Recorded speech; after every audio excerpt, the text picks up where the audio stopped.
Look what we've done to the countryside. Pylons, 2 lines of them, turbines and more coming. Unbelievable.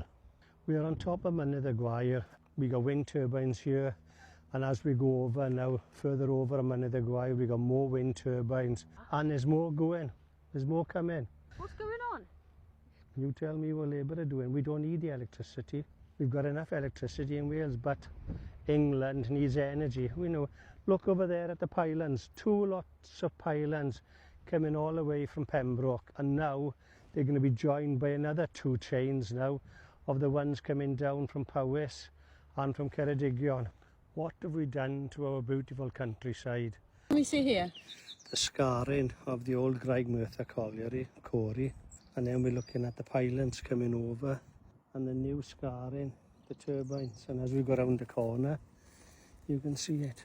So that's bikes, is it? Bikes. So that's an old coal tip there? It's an old coal tip, and you can see the bikes going up and down, creating the track and exposing the old coal tip.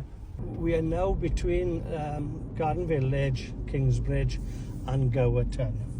Now, we just had a chat with someone, we're not going to say who it is, but it's obviously a farmer, and they're scared to talk to the media, aren't they? And I think scared to go on camera, because they've been warned to keep quiet, but you know, around this area there's a lot of people impacted. From this roundabout, all the way coming up this road is all going to be solar panels. What was the use of the land before?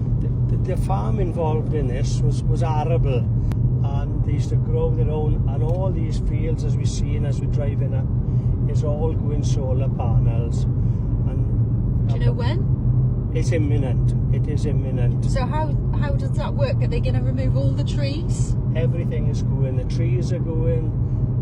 Good arable land that's used for growing crops. Broad beans, which are not in the stores. Runner beans, which is hard to get. You can't get runner beans these days now. Well, most of the farms around here are owned by one estate, and it's more lucrative to have money for solar panels than it is for farms. And if the farms aren't going as, and the other side of this car dealership is all going solar panels. There is natural wildlife here, there is crop rotation here, all these fields now, these are all going solar panels. From the top of the hill down to the roundabout we've come to. Well, if you look on that side of the road, the other side of the road, that's all the refuge from the Garngoch Collieries. So all this area here was all industrialised, and it's all a coal tip from Garngoch number 1, Garngoch number 2 and Garngoch number 3. Behind these houses, all those trees are coming down, and it's all solar panels all the way down to the river here. So what have we done to our beautiful countryside?